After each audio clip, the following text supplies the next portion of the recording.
প্রশ্ন করা হবে, যারা গুনাহের সাগরে হাবুডুবু খাইতে খাইতে মারা যাবে, এই দুনিয়ার জমিনে যারা গুনাহ করে মারা যাবে, ওই বদকার আল্লাহর অবাধ্য গোলাম গুনাহগার তাদেরকে যখন জিজ্ঞাসা করা হবে মার রব্বুকা, ওরা ফেল ফেল করে তাকিয়ে থাকবে, ফেল ফেল করে তাকিয়ে থাকবে, তারা কোনো উত্তর দিতে পারবে, ফেল ফেল করে তাকিয়ে থাকবে। আপনাকে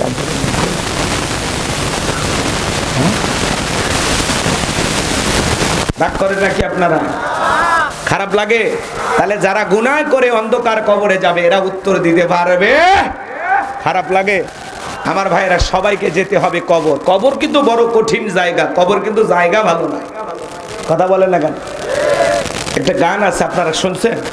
আমি কি এক লাইন গাইবো? রাগ করবেন না? 6 দিন পরে নখ খসে যাবে, 9 দিন পরে চুল, কবর গাগের সামান নিতে কইরো না কেউ ভুল। কবর জায়গা ভালো নয়, কবর জায়গা ভালো নয়, আমল দিয়ে কবর গৃহ সাজিয়ে নিতে হয়। কবর জায়গা ভালো নয়, কবর জায়গা ভালো নয়, আমল দিয়ে কবর গৃহ সাজিয়ে নিতে হয়। 17 দিনে পেট ফেটে শেষ পোকার খাদ্য হবে, 7 দিন পরে গোশত থাকবে না, কঙ্কাল পরে রবে। চিন্তা করেন, পেটটা ফেটে যাবে, পোকাগুলো কিলবিল করবে, নাক মুখ দিয়ে ঢুকবে, চুলগুলো খসে যাবে, দেহের এই সুন্দর গোশত, আরে কত সাবান কত কিছু মাখাইলা, সব শেষ হয়ে যাবে, কিচ্ছু থাকবে না। কি গন্ধ বের হয়! এই যে একটা অটোওয়ালাকে পুকুরে ফেলাই দিছে, ওই লাশটা তুলতে গিয়া কি গন্ধ, সব নাক ধরতেছে। পচে যেতে সময় লাগবে না। 17 দিনে পেট ফেটে শেষ পোকার খাদ্য হবে, 7 দিন পরে গোশত থাকবে না, কঙ্কাল পরে রবে। 90 দিনে হাড়গুলি সব, 90 দিনে হাড়গুলি সব আলাদা হয়ে রয়। কবর জায়গা ভালো নয়, কবর জায়গা ভালো নয়, আমল দিয়ে কবর গৃহ সাজিয়ে নিতে হয়। তাহলে কবরে 1 নাম্বার প্রশ্ন, মার রব্বুকা, তোমার রবকে।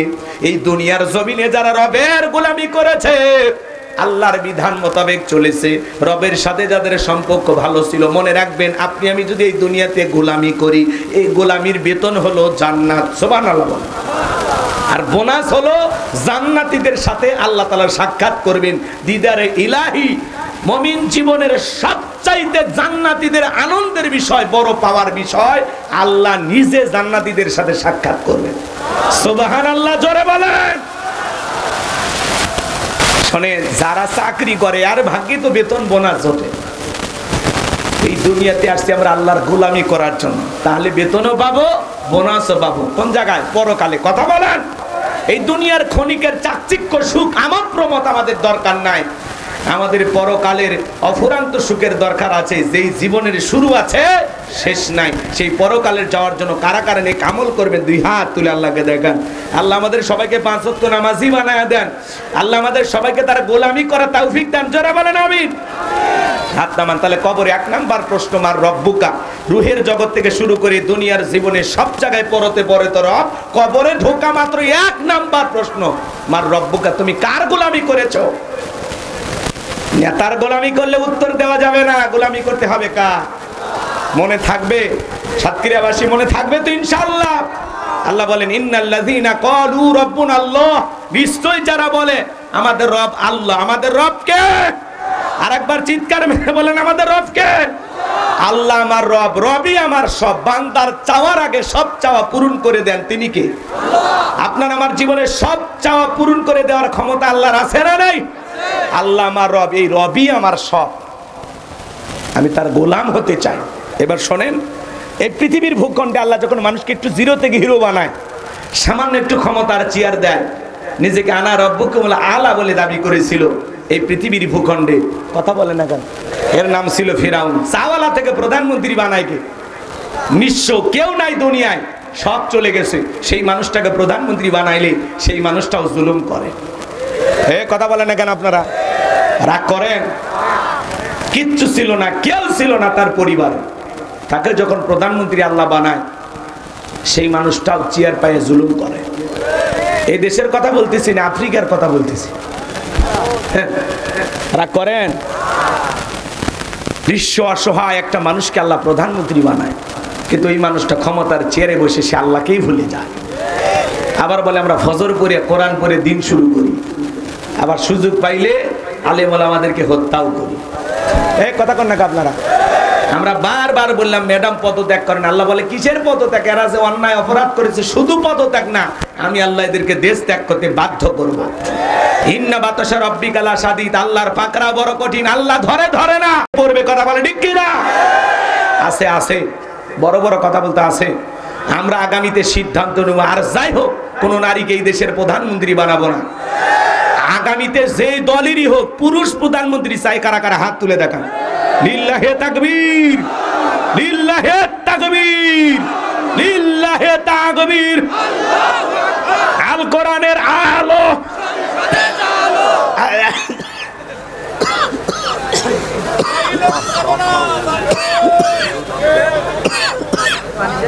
লিল্লাহে তাকবীর। হাত নামান, হাত নামান আমার ভাইয়েরা। নারীদের দেখার দিন শেষ, আগামীতে পুরুষের বাংলাদেশ। কি কথা ক্লিয়ার? নারীদের রাগ বেশি, জেদ বেশি, অভিমান বেশি। দেখেন না, স্বামীর সাথে ঝগড়া লাগে, বাড়িতে হাড়ি পাতিল ভেঙে ফেলে দেয়। স্বামী তুলে আছার মারে, রাগ করে সংসার তুই বাপের বাড়ি চলে যায়। রাগ করে 18 কোটি 20 কোটি মানুষ থুয়ে, দেশ থুয়ে ভাগ্যে গেছে। কথা কন, 16 বছর লাগছে এই চেয়ার থেকে নামাইছে। এই জন্য যা করবেন বুঝে শুনে করবেন। মেয়ে মানুষ একবার শান্তির জায়গা পেলে জীবন চলে যাবে, জায়গা ছাড়বি না। কি রাগ করছেন আপনারা? করেন, সমস্যা নাই। মাঝে মাঝে বলে ওনার কল রেকর্ড ফাঁস হয়, বলে দেশের খুব কাছে আছি, চট করে ঢুকবো। আজকে ওনার আবার এক উত্তর সরি বের হয়েছে। উনি বলতেছে আমাদের ম্যাডাম, আমাদের প্রধানমন্ত্রী, উনি রাষ্ট্রীয় সফরে ভারতে আছে। কি সফরে? হ্যাঁ, উনি বলতেছে উনি এখনো প্রধানমন্ত্রী, উনি রাষ্ট্রীয় কাজে রাষ্ট্রীয় সফরে ভারতে গেছে। আপনারা ঘাবড়াবেন না, উনি অচিরে আসবে। আর এই সুযোগে ইউনূস সাহেব চেয়ার দখল করেছে, আমরাও দেখবো। আপা আসতেছে, কথা কয় না কেন? যে গোপালগঞ্জের কিছু ভক্ত আছে ওনারা বলে আপা আসেন, আপা আসেন, আপা আপনি গোপালগঞ্জে আসেন, কথা কয় না কেন? আচ্ছা, যারা পালিয়ে যায় এরা কখনো আসেই? আমরাও বলি আপনি আসেন, আপনি আসেন। এই দেশ আপনার বাবার, এই দেশ আপনার স্বামীর। কতদিন মেয়ে মানুষ বাহিরে থাকবেন? আমাদেরও তো মায়া লাগে। আপনি আসেন, কথা কন। আপনি যাওয়ার আগে বলে যাননি, আসার আগে এত ফোন দেয়া লাগবে কেন? যে দিক দিয়ে মন চায় সেই দিক দিয়ে বাংলাদেশে ঢোকেন। কথা বলেন। এই দেশের 18 কোটি মানুষের 36 কোটি চোখ তাকিয়ে আছে, আপনি আসেন। বুবু আইবা, তুমি আইবা গো, সেই দিন আইসা বুবু ক্ষমতা পাইবা না। ও বুবু আইবা, তুমি আইবা গো, সেই দিন আইসা বুবু ক্ষমতা পাইবা না। খজনাই বুবু কাদের কাকার অবস্থা খারাপ, দরবেশ বাবার আউন আঙ্কেল এখন সামনে আসে না। নেহাতা করবি সব জেলের ভিতর, আমি আসি ডরের ওপর, কখন জানি আসে গ্রেপ্তারি পরোয়ানা। বুবু আইবা, তুমি আইবা গো, সেই দিন আইসা বুবু চিয়ার পাইবা না। কি ভেজাল আছে? অত সহজ না। আগামীতে দেশের মানুষ চালাক হয়ে গেছে। সতীনের রাজনীতি আমরা দেখবো না, আমরা বন্ধুত্বের রাজনীতি দেখতে চাই। আরে পুরুষ হবে নেতা গো, কে কে পুরুষ? জায়গা ওঠেন, আর ঘুমায়েন না, সামনে যায় একটু হালকা খেলা হবে।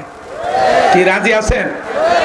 এখন থেকে যেটুকু আলোচনা করবো একটু অপেক্ষা করেন, আলোচনার শেষে বুঝতে পারবেন যে হুজুর কি খেলাটা খেলে গেল। একটু অপেক্ষা করেন বাজান।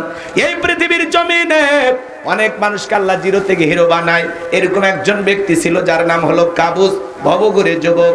বলখিয়া বলা হতো, কিপ্তিদের তরফ থেকে নাম ছিল রামসিস। মিশরের বাদশা হওয়ার পর উপাধি নাম হলো ফেরাউন।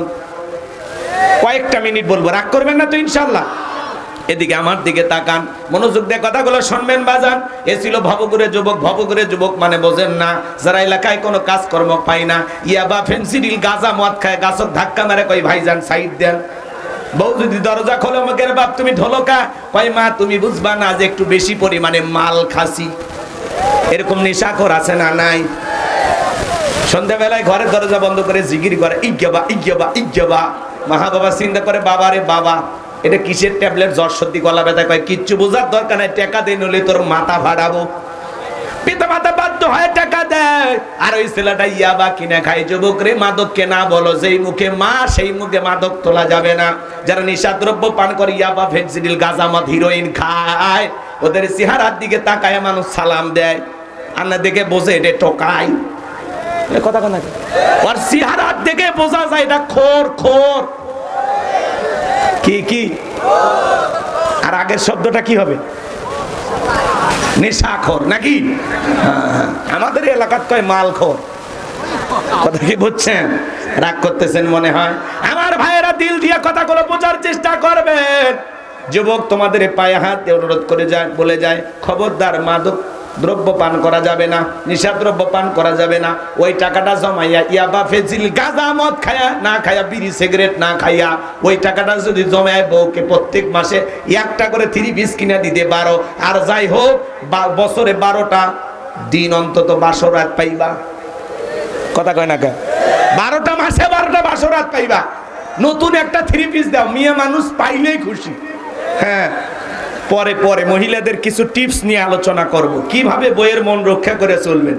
চলেন বাজান, সামনের দিকে যায়, মনোযোগ দিয়ে কথাগুলো শুনে যান। এই ভাব করে যুবক কাবুজ নামের ফেরাউন চলে গেল মিশরে। সর্বপ্রথম হলো তরমুজের ক্ষেতের লেবার, এরপরে বাজান গো আমার ওই দেশের, এদিক খেয়াল করে, সরকারি গোরস্থানে দারোয়ান লাগবে, ইন্টারভিউ চলতেছে। ওই লাইনের মধ্যে কাবুজ নামের ফিরাউনও দাঁড়িয়ে গেছে। একে একে যখন ফিরাউনের পালা, ডেকে বলে, বাদশা, বুক ভরা আশা নিয়ে আপনার দেশে এসেছি, দয়া করে যদি চাকরিটা দেন, সারা জীবন আপনার প্রতি কৃতজ্ঞ থাকবো, কোনোদিন আপনার কথা ভুলে যাব না। আমি যতটুকু জানি, মিশরের সবচাইতে ভালো মানুষ হলেন আপনি। এমনভাবে কথাগুলো উপস্থাপন করেছেন, কথায় আছে দুষ্ট লোকের মিষ্টি কথা, এমনভাবে কথাগুলো বলেছেন। বাদশারা মায়া লেগে গেছে। বাদশা এবার ডেকে বলে, ইন্টারভিউ বন্ধ করো। এই গোরস্থানে দারোয়ান হিসাবে এই ছেলেটাকে চাকরি দেওয়া হলো। এইবার সরকারি গোরস্থানে দারোয়ানের চাকরি পাওয়ার পরে ফিরাউন চিন্তা করে, বাদশা মাসে মাসে বেতন দিবে, ঠিক আছে, কিন্তু এই বেতনে চলবে না, আমার সাইড ইনকাম করা দরকার, আরো কিছু ইনকাম করা দরকার আছে না নাই? এইবার লাশ দ্বারা দাফন করে ওদেরকে ডেকে বলে, শোনো, লাশ প্রতি আমার একটা করে দিরহাম দিতে হবে, না হলে আমি লাশ দাফন করতে দেব না। জনগণ বাধ্য হয়ে চিন্তা করলো, একটা দিরহামের জন্য বাদশার দরবারে বিচার নিয়ে যাব, লাশ পয়সা গলে শেষ হয়ে যাবে, অতএব একটা টাকা যদি পায় এই ছেলেটাই পাক। এর নামও হলো ঘুষ। এর নামও কি? বাংলাদেশে কিন্তু ঘুষ চলে না, এদেশের মানুষ হলো সব আল্লাহর ওলি। আছে এই দেশে ঘুষ আছে? শোনো, এই দেশটার গল্প করি, দেশটা মনে হয় স্বপ্ন পুরি, সুদখোর, ঘুষখোর, মদখোর, জুয়াখোর, হে তাই আছে ভুরি ভুরি, হে তাই আছে ভুরি ভুরি। এ দেশে অসৎ কামাই কেউ করে না, তবে ঘুষের টাকা পেলে কেউ তো ছাড়ে না। টেবিলের নিচে দিয়ে হাত বাড়িয়ে কালো টাকাটা নেই সারিয়ে, করছে ওরা বড় দেশের চুরি, করছে ওরা বড় দেশের চুরি। শোনো, এই দেশটার গল্প করি। আল্লাহু আকবার। সমাজে আছে না নাই? একটা ছেলে চাকরির জন্য 15 লাখ 20 লাখ টাকা ঘুষ ওপরওয়ালা দেওয়া লাগে। ওপরওয়ালা বলতে কে? ফেরেশতা এসে নিয়ে যা। এদেশের চেয়ার টেবিল পর্যন্ত ঘুষ খায়। কথা বলেন ঠিক কি না? সম্মানিত ভাইয়েরা, আমার মন খারাপ করবেন না, বাবাজির আমার দিলের কান লাগায় কথাগুলো শুনে যান। আমি গুনাহগার যে কথা বলতে চাচ্ছিলাম, গভীর মনোযোগ দিয়ে কথাগুলো শুনে যান আমার ভাইয়েরা। আমার আল্লাহ রাব্বুল আলামিন জানিয়ে দিলেন, হৃদয়ের কান পেতে কথাগুলো শোনেন। ও কত বড় ভয়ঙ্কর ছিল, কত কঠিন মানুষ ছিল, একটু জানার দরকার আছে না নাই? এইবার গোরস্থানের কাবুজ নামের ফিরাউনের পকেটে ঘুষের টাকা উঠতে থাকলো। ওই দেশে আল্লাহ তাআলা এমন একটা মহামারী দিলেন, যার নাম হলো ডায়রিয়া, কলেরা।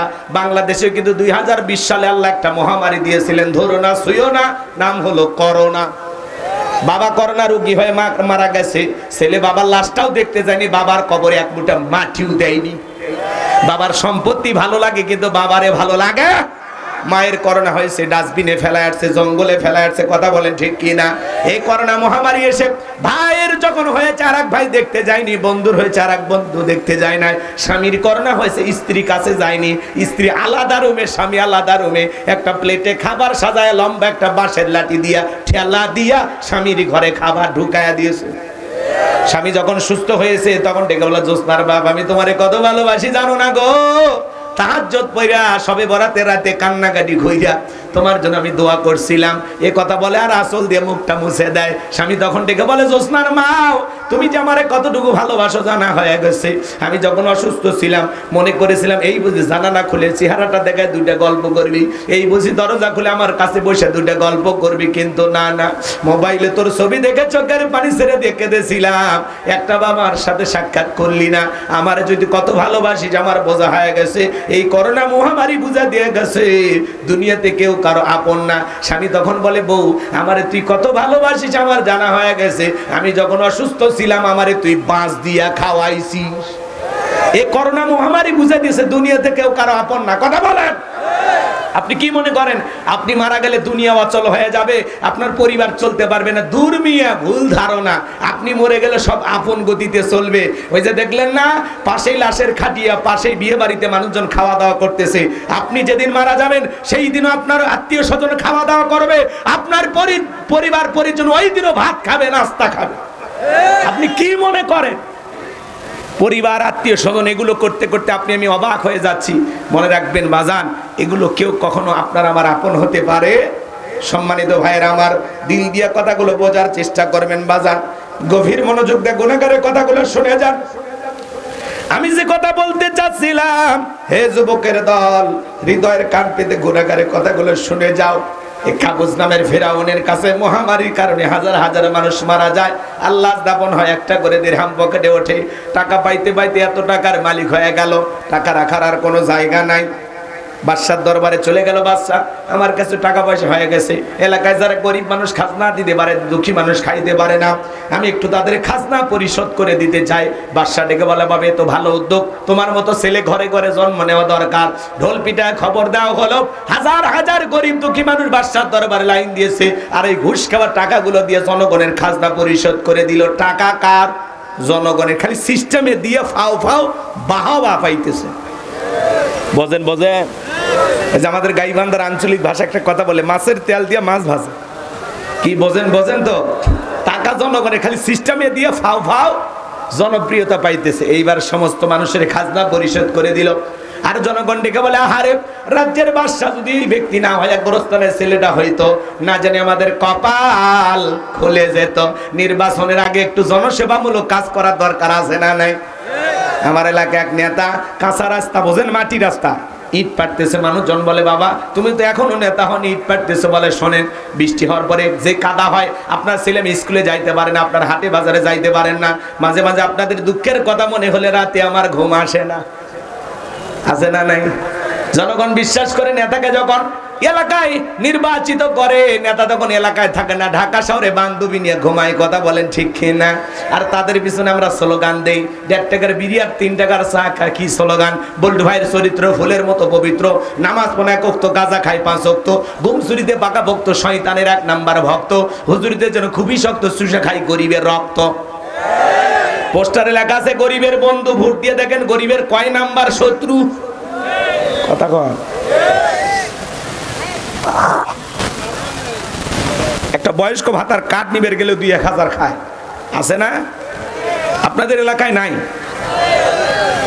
শোনেন, গাছের গোড়া ঠিক, মাথা ঠিক, জনগণ ঠিক, নেতাও ঠিক। জনগণ 1 নাম্বার, নেতা 1 নাম্বার, জনগণ 2 নাম্বার, নেতা হবি 2 নাম্বার, জনগণ সিটার, নেতা হবি বিশ্ব সিটার। আপনি আমি পারি সমাজটাকে পরিবর্তন করতে। কথা বলেন। আপনি 500 টাকা 1000 টাকার বিনিময়ে ভোটটা বিক্রি করেন, আর বড় বড় কথা বলেন না।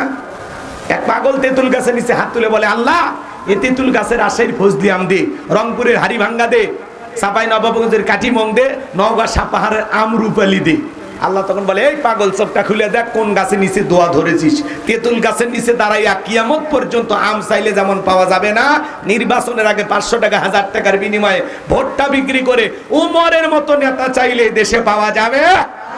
আপনি যখন হাত তুলে বলেন, আল্লাহ এ দেশের নেতাদেরকে উমরের মতো বানায় দাও, আল্লাহ তখন বলে, উমরের দেশে থাকার মতো জনগণ হতে পেরেছিস?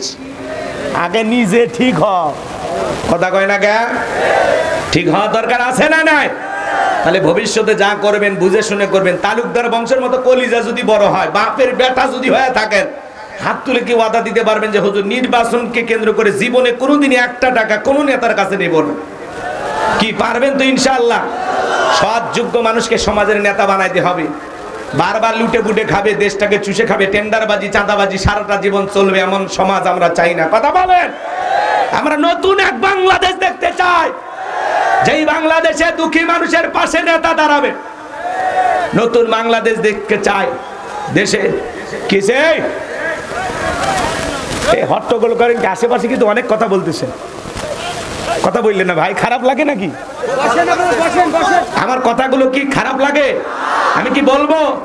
আলোচনা চলবে? দুই হাত তুলে বলেন চলবে। লিল্লাহে তাকবীর। এইবার আশেপাশে শয়তান থাকলে দৌড়ে চলে যাবে।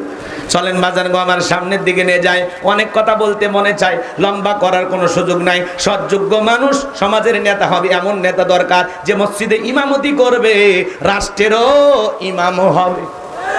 থানার ওসি এমন দরকার যে ওসি থানার ওসি হবে, আবার ওই থানা মসজিদের ইমামও হবে, ডিসিও ইমাম হবে। কথা বলেন? এসপি ডিসি যারা সমাজে বড় বড় প্রশাসনের দায়িত্ব পালন করে, এরাও যেন ইমামতি করে নামাজ পড়াইতে পারে, এমন দরকার আছে না নাই? জি জি, এমন একটা সোনালী স্বপ্ন আমরা দেখি, এমন একটা সোনালী দিন আসবে ইনশাআল্লাহ। আল্লাহ চাইলে আসবে, আর আপনারা একটু পাশে থাকেন, আসবেই ইনশাআল্লাহ। আল্লাহ যেন এই জমিনকে কোরআন আর ইসলামের জন্য কবুল করেন। জোরে বলেন আমিন। চলেন বাজার সামনের দিকে যাই। যে কথা বলতে চাচ্ছিলাম, এইবার ওই দেশের একজন মন্ত্রী ছিল, মারা গেল, নির্বাচন শুরু হয়ে গেল। এই সুযোগে কারণে নির্বাচনে দাঁড়িয়ে গেছে। আগে তো জনগণের মন কাইরা নিয়েছে, সবাই এক চান্সে কারণকে মিশরের মন্ত্রী বানায় দিল। আল্লাহর খেলা বোঝা বড় দায়। বার্ধক্যজনিত কারণে অল্প সময়ের ব্যবধানে ওই দেশের বাদশা মারা গেল। ফিরাউন সমস্ত নেতাদেরকে ডেকে বলে, জনগণকে ডেকে বলে, শোনো, রাজ্যের বাদশা মারা গেছে, বাদশা ছাড়া একটা দেশ চলতে পারে না, তোমরাই বলো মিশরের বাদশা হবে কে? সমস্ত জনগণ ডেকে বলে, আপনাকে অনেক আগে আমাদের জানা হয়ে গেছে, আপনার সাথে ভালো মানুষ আর মিশরে নাই, আপনি আমাদের বাদশা হয়ে গেলে আমাদের কারো কোনো আপত্তি নাই। জনগণ যখন সমর্থন দিল, জনগণ যখন সাপোর্ট দিল, নেতারাও চিন্তা করলো, জনগণ যার পক্ষে, আমরা কি তার বিপক্ষে গেলে কাজ হবে? এইবার সবাই মিলে রায় দিল, ঠিক আছে আপনি মিশরের বাদশা হয়ে যান। এইবার ফেরাউন হামানকে ডেকে বলে, হামান, আজ থেকে আমি মিশরের বাদশা, আর তুই হবি আমার মন্ত্রী। এই হামানের মাথায় কোনো চুল ছিল না, সাদে মাংনায় বাম পাল্লট, পুরো মাথা ছিল ভারতের দমদম এয়ারপোর্ট। ভালো করে বোঝার চেষ্টা করবেন বাজান। এইবার নেতা ক্ষমতা পাইছে ঠিকই, রাতের বেলায় ঘুমাইতে যায়, ফিরাউনের চোখে আর ঘুম নাই, আজে বাজে স্বপ্ন দেখে লাফায় লাফায় ওঠে। ঘুম কার দেওয়া নিয়ামত?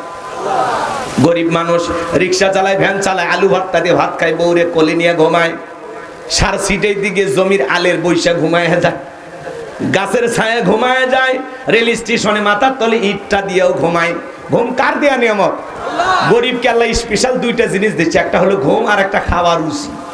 ধনির সামনে অনেক খাবার, খাসি কয় না চর্বি বেশি, গরু কয় না খাওয়া যাবে না ধুইয়ে, তাও এক পিস, আপেল আঙ্গির কমলা বেদনা কয় না এগুলো খাওয়া যাবে না, আছে না? না, গরিব বলে খাওয়া যাবে না, আমারে দিয়ে দেখ, ধান ভাঙ্গা ভুট্টা ভাঙ্গা অটো মেশিন দেখেছিস, একবার অটো মেশিনের মতো সব সাবার করে দেব। গরিবের কিনার টাকা নেই কিন্তু খাওয়ার রুচি আছে, আর ধনীর কিনার টাকা আছে কিন্তু খাওয়ার রুচি। বাড়িতে সিসি ক্যামেরা লাগায় রাখছে, রাত 2টার দিকে 4টে ট্যাবলেট খায় ঘুমায়, তারপরে 2টার দিকে ঘুম ভাঙা, কেউ ঢুকছে না কেউ মারার জন্য, কারণ দুর্নীতি করে বিল্ডিং বানাইছে। কথা কর, ভয় আছে না নাই? সম্মানিত ভাইয়েরা আমার, সামনের দিকে যাই বাজান। ফিরাউনের চোখে ঘুম নাই। পরের দিন সকালবেলা তার দরবারে জ্যোতিষী ছিল 400। এই 400 জ্যোতিষী লিডারের নাম হলো দবিরা, বয়স হলো 320 বছর। দবিরাকে ডেকে বলে, দবিরা, কেন জানি রাতের বেলায় ঘুমাইতে পারি না, আজে বাজে স্বপ্ন দেখে লাফা লাফা উঠি। দবিরা বলে, নেতা টেনশন না, আমার একটু সময় দেয়, আপনার ভাগ্য গবেষণা করে দেখি। এইবার দবিরা ভাগ্য গবেষণা করে বলে, নেতা যদিও ছিলেন ভবঘুরে যুবক, তরমুজের ক্ষেতের লেবার, এরপরে গোরস্থানে দারোয়ান, এরপরে মন্ত্রী, বর্তমান রানিং বা আঙ্গুল ফুলা কলার গাছ, কিন্তু আপনার ভবিষ্যৎ জীবন বড় অন্ধকার। আগামী 3 মাসের মধ্যে বনি ইসরায়েল সম্প্রদায়ের ভিতরে মুসা নামের একটা ছেলে জন্মগ্রহণ করবে। ওই মুসার কারণে রাজত্ব পাওয়ার ক্ষমতা থাকবে না নেতারে, এমনকি আপনার জীবন যাওয়ার সম্ভাবনাও দেখা যায়। এই কথা শোনার পরে ফিরাউনের মাথা ঠান্ডা না গরম? খালি গরম। মানে কাকর ফোরাইছিলাম, কই আসলাম, কই না জানি ভবিষ্যতে কত কিছু হই। যদি বলতো মুসা আসবে খানকা বানাবে বৈশা বৈশা জিকির করবে মাথা গরম করতো না। আজও বাংলাদেশের দিকে তাকায় দেখেন যারা খানকায় বসে থাকে জিকির করে হুক করে লাফালাফি করে জিকিরের নামে রং তামাশা করে ওদের কেউ টার্গেট করে না। কিন্তু আল্লাহর জমিনে যারা দিন প্রতিষ্ঠিত করতে চায় জিহাদের কথা বলে কোরআন সুন্নাহর হক কথা বলে তাদেরকে টার্গেট করে করে জেলখানায় ঢোকানো হয়। এখন উচিত কথা যদি কই পিঠের ওপর দিয়া যাবি মই এই আনন্দে কিছু লোক কিনা খাবে বগুড়ার স্পেশাল দই যত 10 নন্দ ঘষ কিছু একজন মহিলা দুটো বাচ্চা তাড়াতে তুই বাড়ি চলে যেতে একটা বার বলেছিল এই বাসে বাড়ি না বাচ্চা দুটো ঘরে কাজ কি এক অবস্থা কোন দুইটা বাচ্চা বাড়িতে তালা মেরে মাহফিল এসেছে এখানে মা বাড়ি যাওয়ার জন্য বলা হচ্ছে। আচ্ছা যে মা সন্তানকে তালা মারায় কি মা গো তোমার এত মাহফিল শোনা লাগবে কেন? আর মাহফিলে আসলেন সন্তানকে সঙ্গে নিয়ে আসলেন না কেন মা? যে মা সন্তানকে বাড়িতে তালা মেরে এসেছেন তাড়াতাড়ি বাড়িতে যান মা, আপনারা বাচ্চারা কান্নাকাটি করতেছে। কি মা কোন তো বাচ্চা সাথে নিয়ে আসবে না পাগলি? আচ্ছা এই বস, এগুলো করলে লাইন হারিয়ে যায় বুঝছেন, কি করবেন? কষ্ট পাচ্ছেন? তাকবীর দান, লিল্লাহি তাকবীর। এইবার শোনেন বাজান গো আমার, এই পৃথিবীর জমিনে হক কথা বললে বিপদ আছে না নাই? শোনেন শোনেন যে কথা বলতে চাচ্ছিলাম। এইবার ফেরাউন হামানকে ডেকে বলে হামান এই দিকে আয়। এই দবিরা কি বলতেছে শুনলি? বলে না শুনি নাই। বলে মুসা নামের একটা ছেলে আসবে তার কারণ রাজত্ব ক্ষমতা থাকবে না, এমনকি আপনার জীবন যাওয়ার সম্ভাবনা আছে। হামান ডেকে বলে নেতা টেনশন নাই, মাইট ইজ রাইট, জোরজার মূল্যক তার পাওয়ার রাজত্ব ক্ষমতা যার হাতে সে যা বলবে সমাজ রাষ্ট্রে স্থায়ী হবে। বলে কি করতে চাস? হামান ডেকে বলে নেতা যত ছেলে সন্তান জন্মগ্রহণ করবে সবাইকে জবাই করে করে দুনিয়ার বুক থেকে বিদায় করে দেব, তাহলে আপনার শত্রু মুসার আগমন ঘটবে না। বলুন আল্লাহু আকবার। ভালো করে বোঝার চেষ্টা করবেন বাজান, যেই বুদ্ধি ওই অনুযায়ী পরিকল্পনা করা হলো শিশু সন্তান জন্ম নিলেই হত্যা করে। ফেরাউন ডেকে বলে শোনো, ছেলেগুলোকে জবাই করবে, মেয়েগুলোকে জবাই করবে না, কারণ ছেলেদের মধ্যে আমার শত্রু আছে, মেয়েদের মধ্যে কোনো শত্রু নাই। তার মানে চোর হলেও মানুষ ভালো, মোবাইল নিয়ে গেল, সিম কার্ড খুলে দিয়ে গেল। ও চাচা আপনি বাচ্চার তালা মারে আছেন কি গো? 12:30 বাজে। এ চাচা একটা অবস্থা না না কিছু। এই যে আপনারা যারা যাচ্ছেন অস্থির হয়ে না বাজান বসেন, আর যারা যাচ্ছেন যদি পারেন আমার গাড়িতে আমার লেখা একটা বই আছে শেষ বিদায়, যদি পারেন স্মৃতি হিসাবে নিয়ে যাবেন। মৃত মানুষকে নবীজির তরিকায় কিভাবে বিদায় করতে হয়, স্বামী স্ত্রী মারা গেলে একে অপরকে গোসল করাতে পারবে কিনা, মৃত স্বামী স্ত্রীকে চুমা খাওয়া যাবে কিনা, মৃত ব্যক্তিকে চুমা খাওয়া জায়েজ না হারাম, আত্মাত করে মারা গেলে তার জানাজায় যাওয়া যাবে কিনা, জান্নাত জাহান্নাম সম্পর্কে কবরের সলজব সহ বিশেষ কিছু দোয়া সহ 2টা গজল সহ 76 পৃষ্ঠার এই বইটা যদি পারেন আমার ড্রাইভারের কাছ থেকে নিয়ে যাবেন। ওখানে আমার মোবাইল নাম্বার, মাদ্রাসার ঠিকানা সব দেওয়া আছে। 50 টাকা হাদিয়া দিয়ে যদি পারেন গাড়ির ড্রাইভার হারুন ভাইয়ের কাছে গেলেই পাবেন ইনশাআল্লাহ। কষ্ট পাচ্ছেন আপনারা? যুবকেরা এগুলো কেনে না, ওরা কেনে উপন্যাস। প্রেম কেন কাদায়, যৌবনের মৌবনে অভিশাপ তোরা, মিলন হবে কতদিনে, তোর মরণের পরে। এরকম আজেবাজে উপন্যাস কিনলে চরিত্র ধ্বংস হয়ে যাবে। কথা বলে ঠিক কিনা? প্রত্যেকটা মুসলমানের ঘরে একটা সিরাত গ্রন্থ থাকা দরকার, আছে না নাই? তো যারা চলে যাচ্ছেন তারা নিয়ে যাবেন, আর আপনারা যারা বসে আছেন ধৈর্য নিয়ে থাকেন, মুনাজাতের পরে বসেন। বসেন, ওটা বাটা করেন না বাজান, আর মাথা উঁচু করেন না ভাই, একটু বসেন, এরকম ডিস্টার্ব করেন না। যুবকে তোমাদের জন্য কিছু বলবো তো, অপেক্ষা করো, সামনের দিকে যে আমি একটু গোছায় নেই। খারাপ ফেরাউন তার রাগান্বিত হয়ে সেনাবাহিনীকে দিকে বলে চতুর্দিকে ছড়িয়ে পড়ো, একবারে চিরুনি অভিযান চালাও, তল্লাশি চালাও, যে জায়গায় মুসারে পাইবা ধরবার জবাই করবা যাও। একদল সেনাবাহিনী মুসা নবীর বাড়ি থেকে রওনা করেছেন। মুসা নবীর বড় বোন নাম তার মারিয়ম, ডেকে বলে মা ওই যে ফেরাউনের সেনাবাহিনী দেখা যায় মা, আর বুঝি ভাইকে বাঁচানো গেল না, ভাইকে কই লুকিয়ে রাখবেন। শয়তান সন্তানটাকে কোলে নিয়ে মুসা নবীর মা এদিক সেদিক দৌড়াই, কে যেন ইলহামের মাধ্যমে আওয়াজ দেয়, বলে মুসার মা সন্তানটাকে চুলার ভিতরে ফেলায় দাও, কথা দিলাম গো তোমার সন্তানটাকে তোমার কোলে ফেরায় দেব। বলুন সুবহানাল্লাহ। মুসা নবীর মা দেরি করলেন না, সন্তানটাকে চুলার ভিতরে ফেলে দিলেন। ফিরআউনের সেনাবাহিনী পুরো বাড়ি তল্লাশি চালাইয়া একেবারে তন্ন তন্ন করে খুঁজলেন, কোথাও কোনো কিছু পাইল না। ওরা যখন ফেরত চলে গেল, মুসা নবীর মা চুলার ভিতরে তাকায়া দেখে মুসা নবী চুলার ভিতরে পড়ে মুস্কি মুস্কি হাসে। বলুন সুবহানাল্লাহ। সন্তানটাকে কোলে নিলেন, আদর করলেন। কে যেন আবারও গাইবি আওয়াজ দিয়ে বলে, এলহামের মাধ্যমে বলে, মুসার মা কতদিন জালেমদের ভয়ে সন্তানটাকে লুকিয়ে রাখবা, সিন্দুক একটা বানিয়ে দরিয়ার বুকে ভাসায় দাও, কথা দিলাম গো তোমার সন্তানটাকে আবার তোমার কোলে ফেরায় দেব। মুসা নবীর মা টেনশনে পড়ে গেলেন, সিন্দুক পাবেন কোথায়? সকালবেলা কে যেন ডাকে, মিস্ত্রি লাগবে মা, আমি একজন মিস্ত্রি। মুসা নবীর মা বলে, জীবনে কেউ তো মিস্ত্রি বলে ডাক দেয় নাই, এবার তুমি মিস্ত্রি, এই দিকে আসো, কি বানাইতে পারো?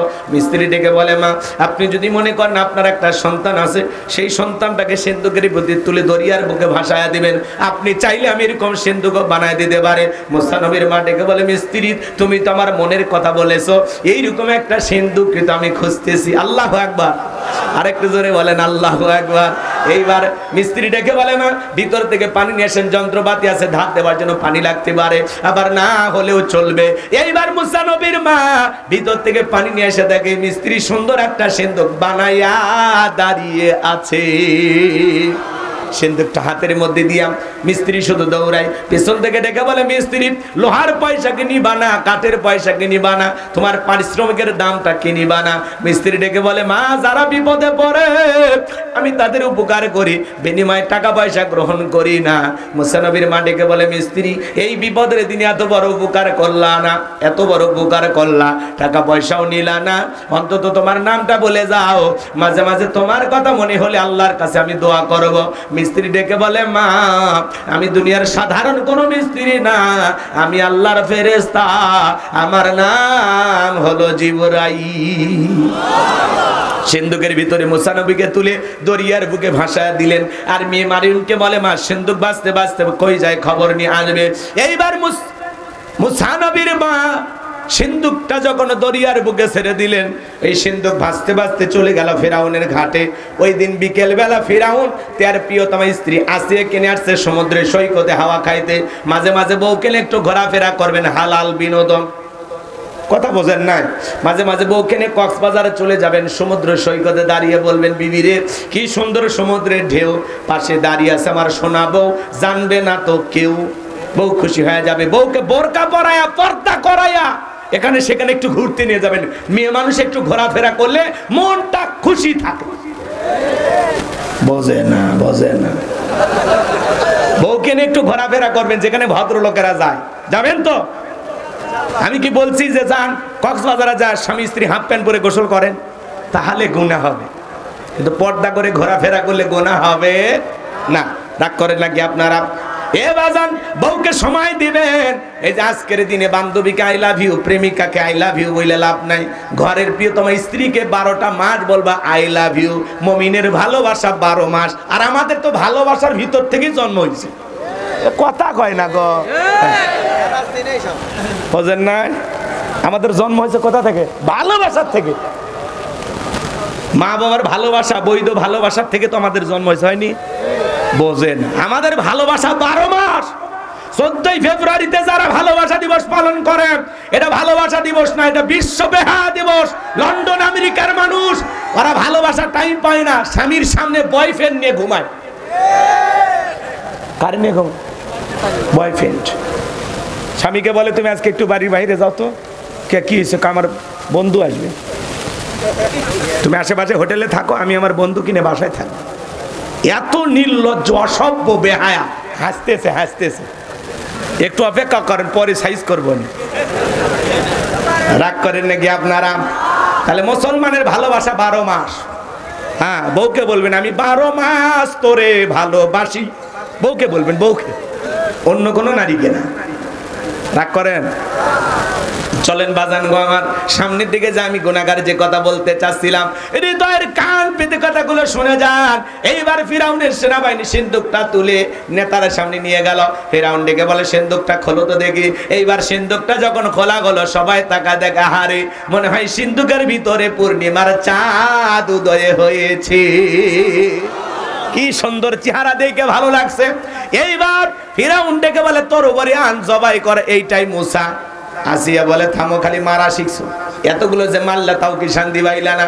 স্বামী গো, এই ছেলেটাকে মারার আগে আমি তোমার কাছে বলতে যাই, এই যে কাঠটা দেখা যায়, বলো তো এমন কাঠ কি তোমার দেশে আছে? ফিরাউন সিন্দুকটা নাইরা সাইরা বলে, বিবি এমন কাঠ আমি কেন, আমার 14 গোষ্ঠীও দেখে নাই। আসিয়া ডেকে বলে, স্বামী এটা ভিনদেশী কারো সন্তান, এই ছেলেটাকে আমি মারতে দেব না, এর আমাদের পালক পুত্র হিসাবে লালন পালন করতে চাই। জোরে বলেন মারহাবা। কথা আছে, যেখানে বাঘের ভয় সেখানে রাত হয়। যারে খুঁজতেছো মারার জন্য আল্লাহ তোমারে দায়িত্ব দিল, তারই লালন পালন করার জন্য। বলেন আল্লাহু আকবার। আসিয়া বলে যে এই ছেলেটাকে আমি পালবো, আমাদের পালক পুত্র হিসেবে লালন পালন করব। মাঝে মাঝে দেখবেন অনেক কঠিন স্বামীও বইয়ের কাছে দুর্বল হয়ে যায়। ফিরাউন ডেকে বলে, ঠিক আছে যা, তোর কথা মাইনা নিলাম, এতগুলা মারলাম, বুঝা বুঝা পাইলাম না, বউ একটা ছেলেকে পালতে চাই, সমস্যা নাই। আসিয়া বলে, স্বামী রে, শুধু পালার কথা বললে হবে না, ছেলেটাকে দুধ পান করাইতে হবে। রাজ্যের মধ্যে ঢোল পেটায় দাও, যেই মহিলা এই ছেলেটাকে দুধ পান করাবে তারে মাসে মাসে বেতন দেওয়া লাগবে, তাতেও রাজি আছি। এইবার ঢোল পেটায় দেওয়া হলো, হাজার হাজার মহিলারা চলে আসছে, নবী মুসাকে কোলে নেয়, স্তন খুলে মুখ লাগায় দেয়। আল্লাহ নবী মুসা আলাইহিস সালাম কোন মহিলার স্তনে দুধ পান করে না, সমস্ত নারীরা ব্যর্থ হয়ে চলে গেল। বলেন আল্লাহু আকবার। ওই যে মুসা নবীর বড় বোন নাম হলো মারিয়ম, কথা মনে আছে না নাই? ডেকে বলে, রানী আসিয়া, আমার কাছে এমন একটা ধাত্রীর খবর আছে, আমার বিশ্বাস এই ছেলেটা দুধ পান করবে। তাই নাকি? বলে হ্যাঁ। 2 জন লোক পাঠায়া দেওয়া হলো, মুসা নবীর মাকে ফিরাউনের দরবারে নিয়ে আসা হলো। মুসা নবীকে কোলে নিয়া মুসা নবীর মা যখন স্তন খুলে মুখ লাগায়া দিছে, আল্লাহর নবী মুসা আলাইহিস সালাম মায়ের স্তনে দুধ খাওয়া শুরু করেছে। বলুন সুবহানাল্লাহ। নবীদেরকে শিশুকাল থেকে জ্ঞানী বানিয়েছেন তিনি কে? এইবার আসিয়া বলে, আপনার বেতন ডাবল, থাকার কোয়ার্টার ফিরে।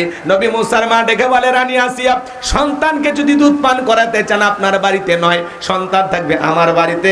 আসিয়া বলে, আমি তাতেও রাজি আছি, মাঝে মাঝে সন্তানটাকে আমারে দেখায় নিয়ে যাবেন। কথা আছে, মায়ের চাইতে মাসির দরদ বেশি, কথা বলে ঠিক কি না? নবী মুসার মা পৃথিবীর প্রথম মা, যে মা তার আপন সন্তানকে দুধ পান করানোর বিনিময়ে মাসে মাসে বেতন পেয়েছিল। জোরে বলেন মারহাবা। সুবহানাল্লাহ বলবেন না? কি ভাগ্য, কি ভাগ্য, চিন্তা করে। এইবার দুধ পান করানো শেষ হয়ে গেল। লম্বা ঘটনা একটু সংক্ষিপ্ত করে বলে দিয়ে যায় বাজান। চলাফেরার বয়সে মুসা নবী উপনীত হয়েছে। আসিয়া একদিন ফিরাউনের কোলে ছেলেটাকে দিয়ে বলে, ধরো একটু কোলে নাও, মানুষ দেখলে মনে করবে ছেলে তোমার না, একটু ধরো কোলে নাও। মাঝে মাঝে দেখবেন মা বোনেরা বিরক্ত হয়ে গেলে কিন্তু বাচ্চা কোলে দেয়। আপনার কোলে বাচ্চা দিছে মানে বুঝে নেবেন একটু বিরক্ত হয়েছে, কথা বলেন। মাঝে মাঝে নিয়ে এসে দেয় না, বলে ধরো তো সামলাও। বাপও যেমন খারাপ হয়েছে একটা, কথা বলেন। বাপের কিচ্ছু ছাড়েনি, বাপ হারামি, ছেলেটা হয়েছে ডবল হারামি।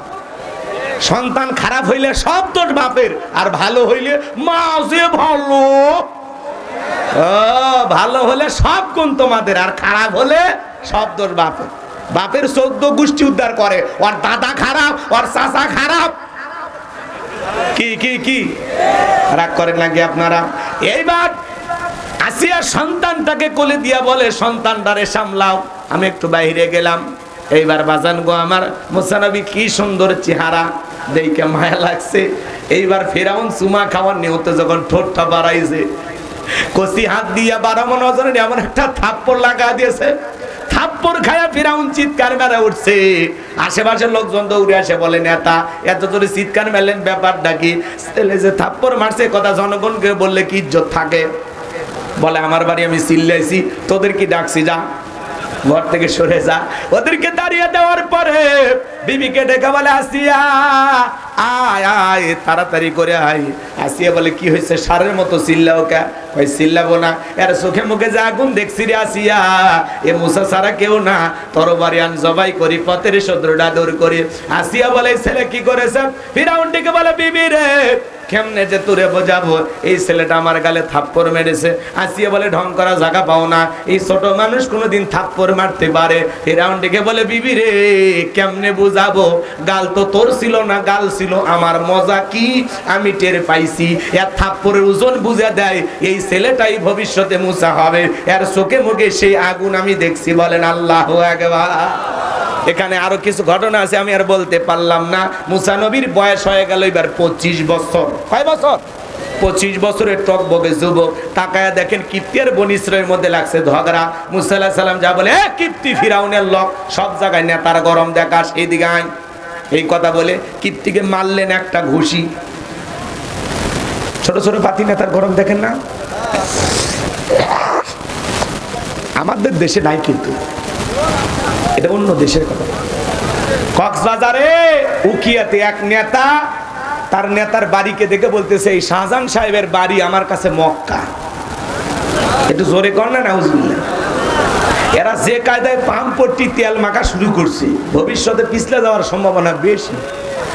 কথা কর না, এত তেল মাখা লাগে। একটা নেতার বাড়ি কখনো মক্কা হতে পারে?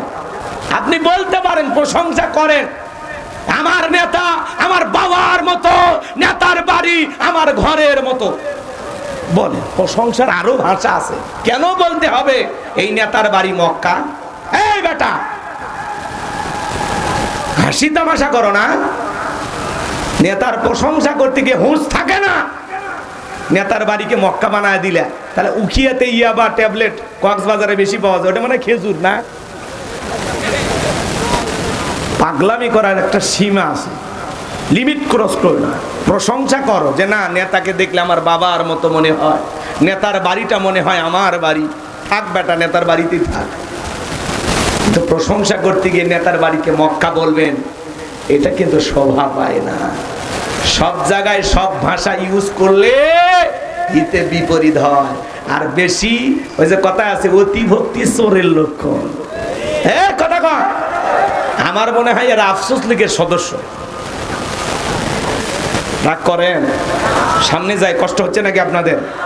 এই জন্য ভাইয়ের আমার, অতিরঞ্জিত কোনো কিছুই ভালো না। নেতার বাড়ি কখনো মক্কা হতে পারে না।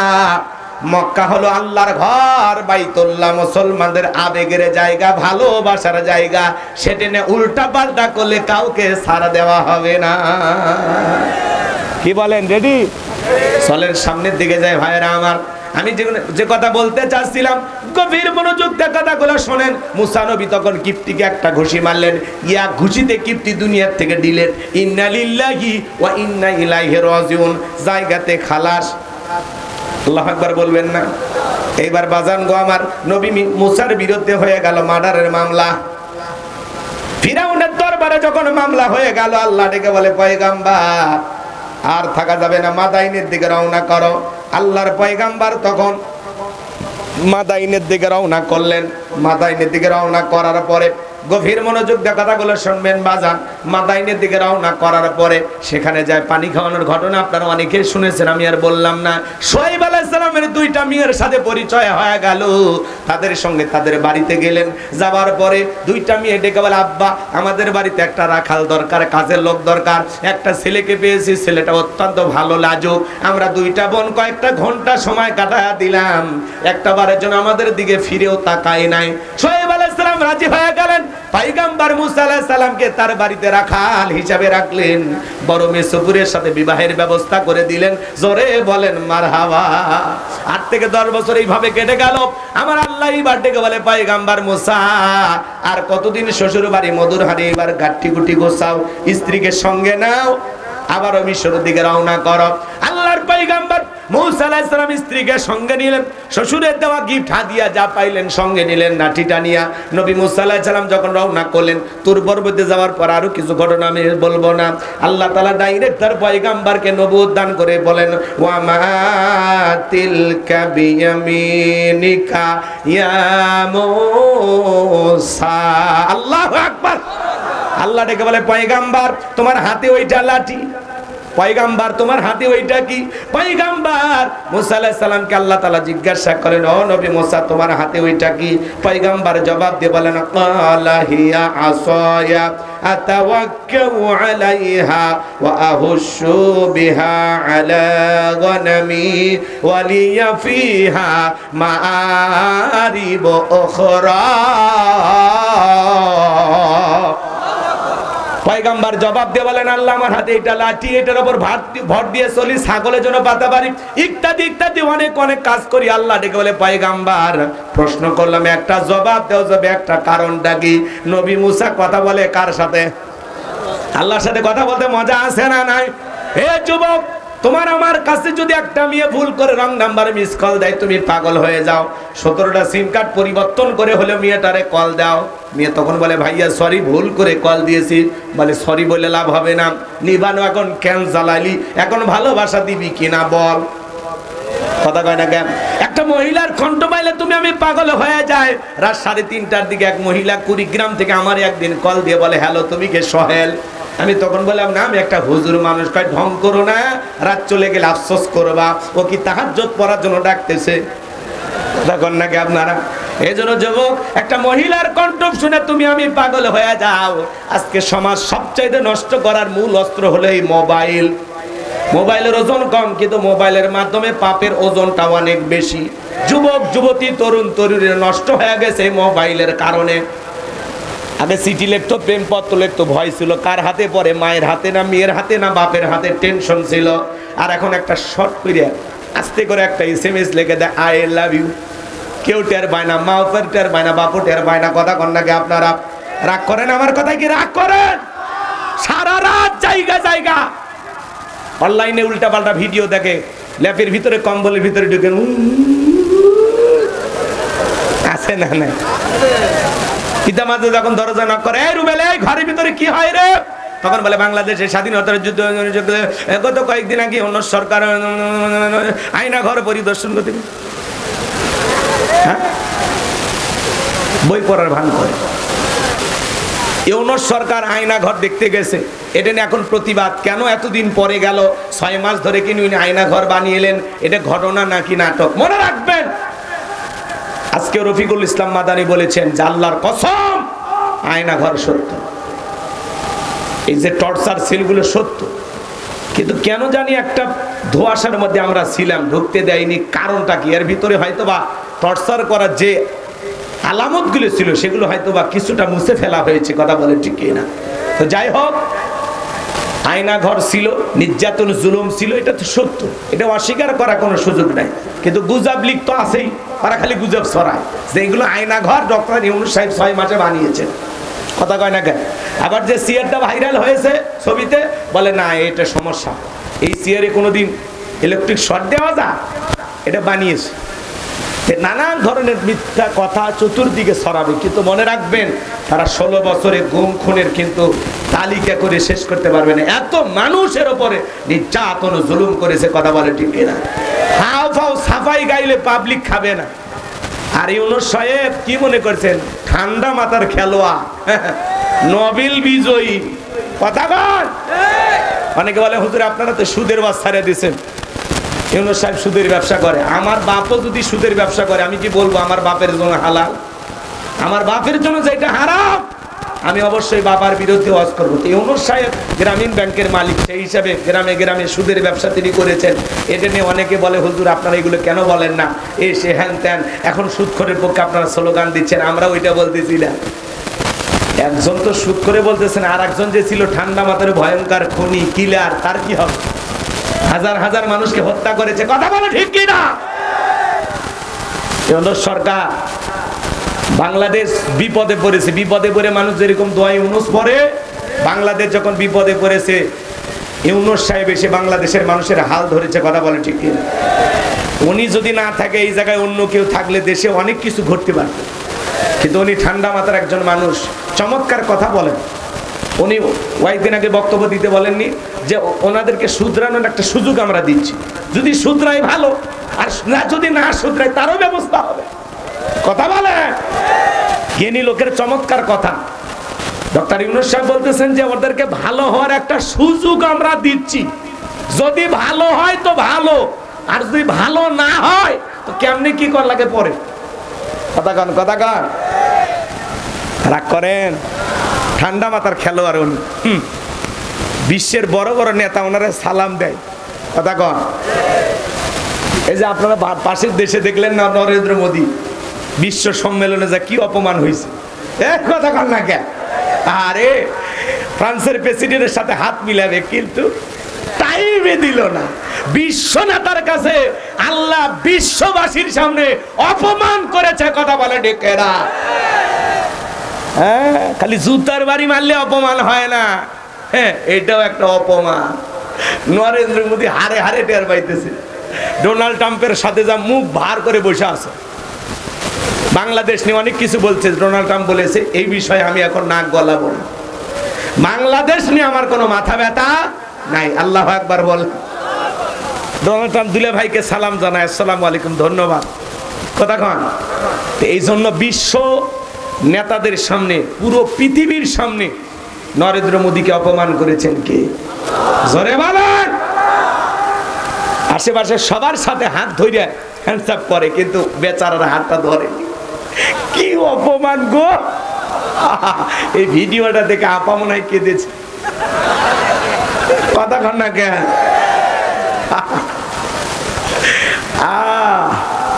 এই দেশটাকে ছোট মনে করবেন না।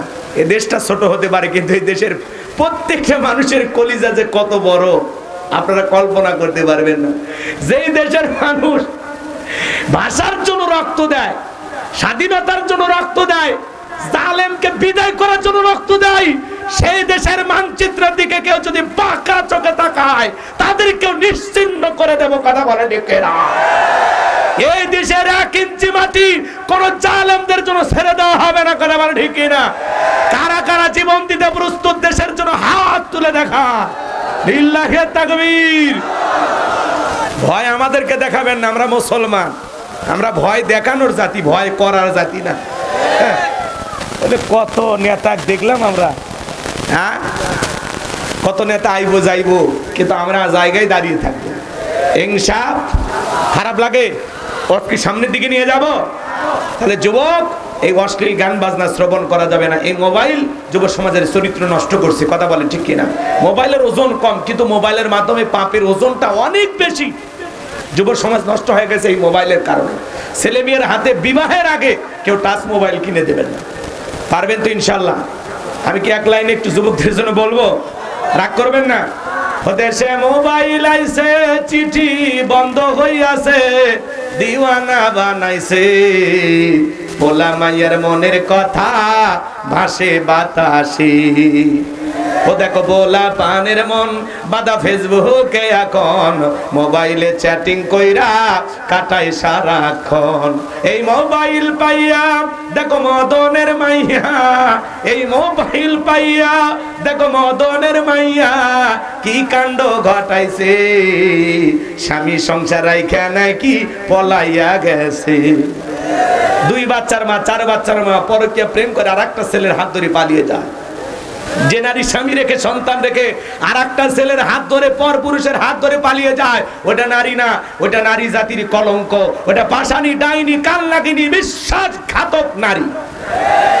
ও মা, ও বোন, কেমনে পারলা স্বামী রেখে সন্তান রেখে আরেকটা ছেলের হাত ধরতে? তোমার কি একটু লজ্জা করলো না? তোমার অন্তরে কি ভয় নাই? কেমনে পারো মা স্বামী রেখে সন্তান রেখে আরেকটা ছেলের হাত ধরতে? কেমনে পারো? ও মা, কেমনে পারো মা? নিজেকে এত সস্তা বানায় না। আল্লাহ যেন নারী জাতিকে হেদায়েত দান করে। সব দোষ কি নারীর? এক হাতে তালি বাজে, পুরুষের দোষ আসে না? নাই। এই ছেলে, তোমাদেরকে বলছি, তোমার স্ত্রীর সাথে যদি কেউ পরকীয়া প্রেম করে মাইনে নিবা? তোমার বোন মায়ের সাথে কেউ যদি পরকীয়া প্রেম করে মাইনে নিবা? তাহলে তুমি যে নারীর সাথে পরকীয়া প্রেম করো সেটাও কারো না কারো স্ত্রী, কারো না কারো মেয়ে, কারো না কারো মা। অতএব আকল খাটায় কাজ করো। বিবাহের আগে কোনো অবৈধ প্রেম ভালোবাসা করা যাবে জায়েজ নাই, হারাম। মনে থাকবে তো? ওদেশে টিকটক আসিয়া সব গেল বাসিয়া, সিদ্দিক সোরা নায়ক হইছে আইডি খুলিয়া, হিরো আলম নায়ক হইছে আইডি খুলিয়া। এই মোবাইলে হাই কি জাদু আছে ভাই, পোলা পান বুঝাছে, পড়ালেখা তুইলা রাখছে সপ্তম আকাশে। এখন আর পড়াশোনা নাই, বাচ্চারা করে অটো পাস। কথা কয় না গে?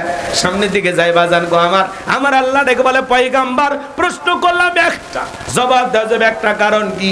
মুসা নবী তখন আল্লাহ তাআলা মুসা নবীকে জানিয়ে দিলেন, ক্বালা আলকিহা ইয়া মুসা, মুসা রে তোমার হাতের লাঠিটাই এইবার নিক্ষেপ করো। মুসা আলাইহিস সালাম হাতের লাঠি নিক্ষেপ করলেন।